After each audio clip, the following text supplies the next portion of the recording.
السلام علیکم ورحمۃ اللہ۔ کیسے ہیں دوستوں؟ امید کرتا ہوں آپ سب خیریت سے ہوں گے۔ حلف الفضول معاہدے کے بعد اس میں ذکر ہے سیرت النبی قدم بقدم کتاب میں ذکر ہے آپ صلی اللہ علیہ وآلہ وسلم کی تجارت کے حوالے سے۔ مکہ میں آپ کی امانت اور دیانت کی وجہ سے آپ کو امین کہہ کر پکارا جانے لگا تھا۔ آپ کا یہ لقب بہت مشہور ہو گیا تھا۔ لوگ آپ کو امین کے علاوہ اور کسی نام سے نہیں پکارتے تھے۔ انہی دنوں ابو طالب نے آپ سے کہا، اے بھتیجے، میں ایک بہت غریب آدمی ہوں اور قحط سالی کی وجہ سے اور زیادہ سخت حالات کا سامنا ہے۔ کافی عرصے سے خشک سالی کا دور چل رہا ہے۔ کوئی ایسا ذریعہ نہیں ہے کہ میں اپنا کام چلا سکوں اور نہ ہی ہماری کوئی تجارت ہے۔ ایک تجارتی قافلہ شام جانے والا ہے۔ اس میں قریش کے لوگ بھی شامل ہیں۔ قریش کی ایک خاتون خدیجہ شام کی طرف اپنا تجارتی سامان بھیجا کرتی ہیں۔ جو شخص ان کا مال لے کر جاتا ہے وہ ان سے اپنی اجرت طے کر لیتا ہے۔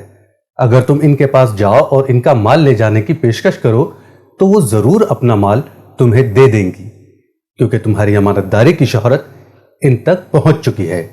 اگرچہ میں اس بات کو پسند نہیں کرتا ہوں کہ تم شام کے سفر پر جاؤ، کیونکہ یہودی تمہارے دشمن ہے، لیکن حالات کی وجہ سے میں مجبور ہوں۔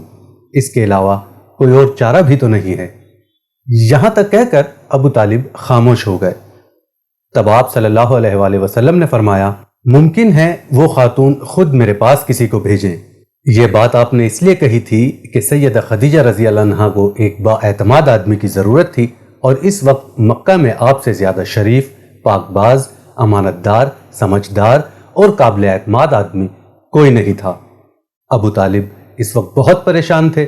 آپ کی یہ بات سن کر انہوں نے کہا، اگر تم نہ گئے تو مجھے ڈر ہے وہ کسی اور سے معاملہ طے کر لیں گی۔ یہ کہہ کر ابو طالب اٹھ گئے۔ ادھر آپ کو یقین سا تھا کہ سیدہ خدیجہ خود ان کی طرف کسی کو بھیجیں گی، اور ہوا بھی یہی۔ سیدہ خدیجہ رضی اللہ عنہا نے اللہ کے رسول صلی اللہ علیہ وآلہ وسلم کو بلا بھیجا۔ پھر آپ سے کہا، میں نے آپ کی سچائی، امانت داری، نیک اخلاق کے بارے میں سنا ہے، اور اسی وجہ سے میں نے آپ کو بلوایا ہے۔ جو معاوضہ آپ کی قوم کے دوسرے آدمیوں کو دیتی ہوں، آپ کو اس سے 2 گنا دوں گی۔ آپ نے ان کی بات منظور فرما لی۔ پھر آپ اپنے چچا ابو طالب سے ملے، انہیں یہ بات بتائی۔ ابو طالب سن کر بولے، یہ روزی اللہ تعالیٰ نے تمہارے لیے پیدا فرمائی ہے۔ اس کے بعد آپ سیدہ خدیجہ رضی اللہ عنہا کا سامان تجارت لے کر شام کی طرف روانہ ہوئے۔ سیدہ خدیجہ رضی اللہ عنہا کے غلام میسرہ آپ کے ساتھ تھے۔ روانگی کے وقت حضرت سیدہ خدیجہ رضی اللہ عنہا نے میسرہ سے کہا، کسی معاملے میں ان کی نافرمانی نہ کرنا، یہ جو کہیں وہی کرنا، ان کی رائے سے اختلاف نہ کرنا۔ آپ کے سب چچاؤں نے قافلے والوں سے آپ کی خبر گیری رکھنے کی درخواست کی۔ اس کی وجہ یہ تھی کہ ذمہ داری کے لحاظ سے یہ آپ کا پہلا تجارتی سفر تھا، گویا آپ اس کام میں بالکل نئے تھے۔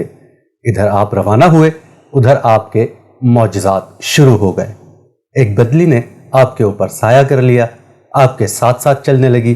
جب آپ شام پہنچے تو بصرہ شہر کے بازار میں ایک درخت کے سائے میں اترے۔ یہ درخت ایک عیسائی راہب نستورہ کی خانقاہ کے سامنے تھا۔ اس راہب نے میسرہ کو دیکھا تو خانقاہ سے نکل آیا۔ اس وقت اس نے آپ کو دیکھا، آپ درخت کے نیچے ٹھہرے ہوئے تھے۔ اس نے میسرہ سے پوچھا، یہ شخص کون ہے جو اس درخت کے نیچے موجود ہے؟ میسرہ نے کہا، یہ ایک قریشی ہیں، حرم والوں میں سے ہیں۔ یہ سن کر راہب نے کہا، اس درخت کے نیچے نبی کے سوا کبھی کوئی آدمی نہیں بیٹھا۔ مطلب یہ تھا کہ اس درخت کے نیچے آج تک کوئی شخص نہیں بیٹھا۔ اللہ تعالیٰ نے اس درخت کو ہمیشہ اس سے بچایا کہ اس کے نیچے نبی کے سوا کوئی دوسرا آدمی بیٹھے۔ اس کے بعد اس نے میسرہ سے پوچھا، کیا ان کی آنکھوں میں سرخی ہے؟ میسرہ نے جواب دیا، ہاں بالکل ہے، یہ سرخی ان کی آنکھوں میں مستقل رہتی ہے۔ اب نستورہ نے کہا، یہ وہی ہیں۔ میسرہ نے حیران ہو کر اس کی طرف دیکھا اور بولا، کیا مطلب یہ وہی ہیں؟ کون وہی؟ یہ آخری پیغمبر ہیں۔ کاش میں وہ زمانہ پا سکتا جب انہیں ظہور کا حکم ملے گا، یعنی جب انہیں نبوت ملے گی۔ اس کے بعد وہ چپکے سے آپ کے پاس پہنچا۔ پہلے تو اس نے آپ کے سر کو بوسہ دیا، پھر آپ کے قدموں کو بوسہ دیا اور بولا، میں آپ پر ایمان لاتا ہوں اور گواہی دیتا ہوں کہ آپ وہی ہیں جن کا ذکر اللہ تعالیٰ نے تورات میں فرمایا ہے۔ اس کے بعد نستورہ نے کہا، اے محمد، میں نے آپ میں وہ تمام نشانیاں دیکھ لی ہیں جو پرانی کتابوں میں آپ کی نبوت کی علامتوں کے طور پر درج ہیں، صرف ایک نشانی باقی ہے، اس لیے آپ ذرا اپنے کندھے سے کپڑا ہٹائیں۔ آپ نے اپنے شان مبارک سے کپڑا ہٹا دیا۔ تب نستورہ نے وہاں مہر نبوت کو جگمگاتے دیکھا۔ وہ فوراً مہر نبوت کو چومنے کے لیے جھک گیا، پھر بولا، میں گواہی دیتا ہوں کہ اللہ تعالیٰ کے سوا کوئی عبادت کے لائق نہیں، اور میں گواہی دیتا ہوں کہ آپ اللہ تعالیٰ کے پیغمبر ہیں۔ آپ کے بارے میں حضرت عیسیٰ ابن مریم علیہ السلام نے خوشخبری دی تھی، اور انہوں نے کہا تھا، میرے بعد اس درخت کے نیچے کوئی نہیں بیٹھے گا سوائے اس پیغمبر کے جو امی یعنی ان پڑھ، ہاشمی، عربی اور مکی یعنی مکہ میں رہنے والے ہوں گے، قیامت میں حوض کوثر اور شفاعت والے ہوں گے۔ اس واقعے کے بعد نبی کریم صلی اللہ علیہ وآلہ وسلم بصرہ کے بازار تشریف لے گئے۔ وہاں آپ نے وہ مال فروخت کیا جو ساتھ لائے تھے اور کچھ چیزیں خریدی۔ اس خرید و فروخت کے دوران ایک شخص نے آپ سے کچھ جھگڑا کیا اور بولا، لات اور عزا کی قسم کھاؤ۔ آپ نے فرمایا، میں نے ان بتوں کے نام پر کبھی قسم نہیں کھائی۔ آپ کا یہ جملہ سن کر وہ شخص چونک اٹھا، شاید وہ گزشتہ آسمانی کتابوں کا کوئی عالم تھا اور اس نے آپ کو پہچان لیا تھا۔ چنانچہ بولا، آپ ٹھیک کہتے ہیں۔ اس کے بعد اس نے مصرع سے علیحدگی میں ملاقات کی۔ کہنے لگا مصرع، یہ نبی ہیں، قسم ہے اس ذات کی جس کے ہاتھ میں میری جان ہے، یہ وہی ہیں جن کا ذکر ہمارے راہب اپنی کتابوں میں پاتے ہیں۔ مصرع نے اس کی بات سنی اور ذہن نشین کر لیا۔ راستے میں ایک اور واقعہ پیش آیا۔ سیدہ خدیجہ رضی اللہ عنہا کے 2 اونٹ بہت زیادہ تھک گئے اور چلنے کے قابل نہ رہے۔ ان کی وجہ سے مصرع قافلے میں پیچھے رہ گیا۔ نبی کریم صلی اللہ علیہ وآلہ وسلم قافلے کے اگلے حصے میں تھے۔ مصرع نے ان اونٹوں کی وجہ سے پریشان ہوا تو دوڑتا ہوا اگلے حصے کی طرف آیا اور اپنی پریشانی کے بارے میں آپ کو بتایا۔ آپ اس کے ساتھ ان دونوں اونٹوں کے پاس تشریف لے گئے، ان کی کمر اور پچھلے حصے پر ہاتھ پھیرا، کچھ پڑھ کر دم کیا۔ آپ کا ایسا کرنا تھا کہ اونٹ اسی وقت ٹھیک ہو گئے اور اس قدر تیز چلے کہ قافلے کے اگلے حصے میں پہنچ گئے۔ اب وہ منہ سے آوازیں نکال رہے تھے اور چلنے میں جوش و خروش کا اظہار کر رہے تھے۔ پھر قافلے والوں نے اپنا مال فروخت کیا۔ اس بار انہیں اتنا نفع ہوا کہ پہلے کبھی نہیں ہوا تھا۔ چنانچہ مصرع نے آپ سے کہا، اے محمد صلی اللہ علیہ وآلہ وسلم، ہم سالہ سال سے سیدہ خدیجہ رضی اللہ عنہا کے لیے تجارت کر رہے ہیں، مگر اتنا زبردست نفع ہمیں کبھی نہیں ہوا جتنا اس بار ہوا ہے۔ آخر قافلہ مکہ واپسی کی طرف روانہ ہوا۔ مصرع نے اس دوران صاف طور پر یہ بات دیکھی کہ جب گرمی کا وقت ہوتا تھا اور نبی کریم صلی اللہ علیہ وآلہ وسلم اپنے اونٹ پر ہوتے تھے تو 2 فرشتے دھوپ سے بچانے کے لیے آپ پر سایہ کیے رہتے تھے۔ ان تمام باتوں کی وجہ سے مصرع کے دل میں بھی آپ کی محبت گھر کر گئی تھی اور یوں لگنے لگا جیسے وہ آپ کا غلام ہو۔ آپ صلی اللہ علیہ وآلہ وسلم واپسی پر دوپہر کے وقت مکہ میں داخل ہوئے۔ آپ باقی قافلے سے پہلے پہنچ گئے تھے۔ آپ سیدھا حضرت خدیجہ رضی اللہ عنہا کے گھر پہنچے۔ اس وقت چند عورتوں کے ساتھ آپ بیٹھی تھیں۔ انہوں نے دور سے آپ کو دیکھ لیا۔ آپ اونٹ پر سوار تھے اور 2 فرشتے آپ پر سایہ کیے ہوئے تھے۔ حضرت خدیجہ رضی اللہ عنہا نے یہ منظر دوسری عورتوں کو بھی دکھایا۔ وہ سب بہت حیران ہوئی۔ اب آپ نے حضرت خدیجہ رضی اللہ عنہا کو تجارت کے حالات سنائے، منافع کے بارے میں بتایا۔ اس مرتبہ پہلے کی نسبت 2 گنا منافع ہوا تھا۔ حضرت خدیجہ رضی اللہ عنہا بہت خوش ہوئیں اور انہوں نے پوچھا، مصرع کہاں ہے؟ آپ نے بتایا وہ ابھی پیچھے ہے۔ یہ سن کر سیدہ نے کہا، آپ فوراً اس کے پاس جائیے اور اسے جلد از جلد میرے پاس لائیے۔ آپ واپس روانہ ہوئے۔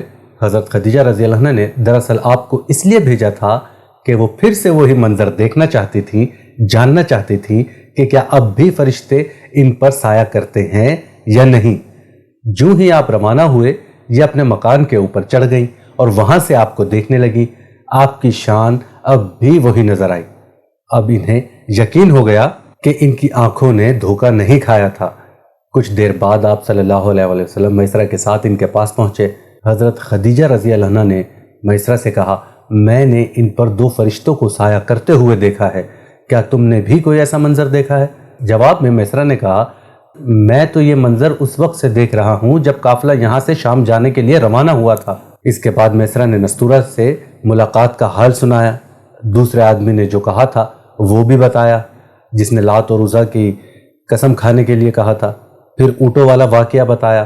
یہ تمام باتیں سننے کے بعد سیدہ خدیجہ رضی اللہ عنہا نے آپ کو طے شدہ اجرت سے 2 گنا دی، جبکہ طے شدہ اجرت پہلے ہی سے دوسرے لوگوں کی نسبت 2 گنا تھی۔ ان تمام باتوں سے سیدہ خدیجہ رضی اللہ عنہا بہت حیران ہوئی۔ اب وہ اپنے چچا زاد بھائی ورقہ بن نوفل سے ملی۔ یہ پچھلی کتابوں کے عالم تھے۔ سیدہ خدیجہ نے انہیں جو کچھ خود دیکھا اور مصرع کی زبانی سنا تھا وہ سب کہہ سنایا۔ ورقہ بن نوفل اس وقت عیسائی مذہب سے تعلق رکھتے تھے، اس سے پہلے وہ یہودی تھے۔ سیدہ خدیجہ کی تمام باتیں سن کر ورقہ بن نوفل نے کہا، خدیجہ اگر یہ باتیں سچ ہیں تو سمجھ لو محمد اس امت کے نبی ہیں۔ میں یہ بات جان چکا ہوں کہ وہ اس امت کے ہونے والے نبی ہیں، دنیا کو انہی کا انتظار تھا، یہی ان کا زمانہ ہے۔ یہاں یہ بات بھی واضح ہو جائے کہ نبی کریم صلی اللہ علیہ وآلہ وسلم نے سیدہ خدیجہ رضی اللہ عنہا کے لیے تجارتی سفر صرف ایک بار ہی نہیں کیا، چند سفر اور بھی کیے۔ سیدہ خدیجہ رضی اللہ عنہا ایک شریف اور پاک باز خاتون تھیں، نسب کے اعتبار سے بھی قریش میں سب سے اعلیٰ تھیں۔ انہیں قریش کی سیدہ کہا جاتا تھا۔ قوم کے بہت سے لوگ ان سے نکاح کے خواہش مند تھے۔ کئی نوجوانوں کے پیغام ان تک پہنچ چکے تھے، لیکن انہوں نے کسی کے پیغام کو قبول نہیں کیا تھا۔ نبی کریم صلی اللہ علیہ وآلہ وسلم تجارت کے سفر سے واپس آئے تو آپ کی خصوصیات دیکھ کر اور آپ کی باتیں سن کر وہ آپ صلی اللہ علیہ وآلہ وسلم سے بہت زیادہ متاثر ہو چکی تھیں، لہٰذا انہوں نے ایک خاتون نفیسہ بنت منیہ کو آپ کی خدمت میں بھیجا۔ انہوں نے آ کر آپ سے کہا کہ اگر کوئی دولت مند اور پاک باز خاتون خود آپ کو نکاح کی پیشکش کرے تو کیا آپ مان لیں گے؟ ان کی بات سن کر آپ نے فرمایا، وہ کون ہے؟ نفیسہ نے فوراً کہا، خدیجہ۔ آپ نے انہیں اجازت دے دی۔ نفیسہ سیدہ خدیجہ رضی اللہ عنہا کے پاس آئیں، انہیں ساری بات بتائی۔ سیدہ خدیجہ نے اپنے چچا عمرو بن اسد کو اطلاع کرائی تاکہ وہ آ کر نکاح کر دیں۔ سیدہ خدیجہ کی اس سے پہلے 2 مرتبہ شادی ہو چکی تھی۔ ان کا پہلا نکاح عتیق ابن معید سے ہوا تھا۔ ان سے ایک بیٹی ہندہ پیدا ہوئی تھی۔ عتیق کے فوت ہو جانے کے بعد سیدہ کا دوسرا نکاح ابو حالہ نامی شخص سے ہوا۔ ابو حالہ کی وفات کے بعد سیدہ خدیجہ رضی اللہ عنہا بیوگی کی زندگی گزار رہی تھیں کہ انہوں نے آپ صلی اللہ علیہ وآلہ وسلم سے نکاح کا ارادہ کر لیا۔ اس وقت سیدہ خدیجہ رضی اللہ عنہا کی عمر 40 سال کے لگ بھگ تھی۔ سیدہ خدیجہ رضی اللہ عنہا کے چچا عمرو بن اسد وہاں پہنچ گئے۔ ادھر نبی کریم صلی اللہ علیہ وآلہ وسلم بھی اپنے چچاؤں کو لے کر پہنچ گئے۔ نکاح کس نے پڑھایا؟ اس بارے میں روایات مختلف ہیں۔ ایک روایت یہ ہے کہ یہ نکاح آپ کے چچا ابو طالب نے پڑھایا تھا۔ مہر کی رقم کے بارے میں بھی مختلف روایات ہیں۔ ایک روایت یہ ہے کہ مہر کی رقم 12 اوقیہ کے قریب تھی۔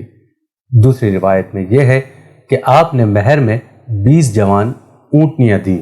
نکاح کے بعد نبی کریم صلی اللہ علیہ وآلہ وسلم نے ولیمے کی دعوت کھلائی اور اس دعوت میں آپ نے 1 یا 2 اونٹ ذبح کیے۔ تو دوستو یہ تھا نبی کریم صلی اللہ علیہ وآلہ وسلم کے تجارت کا سفر اور حضرت خدیجہ رضی اللہ عنہا سے آپ کا نکاح مبارک۔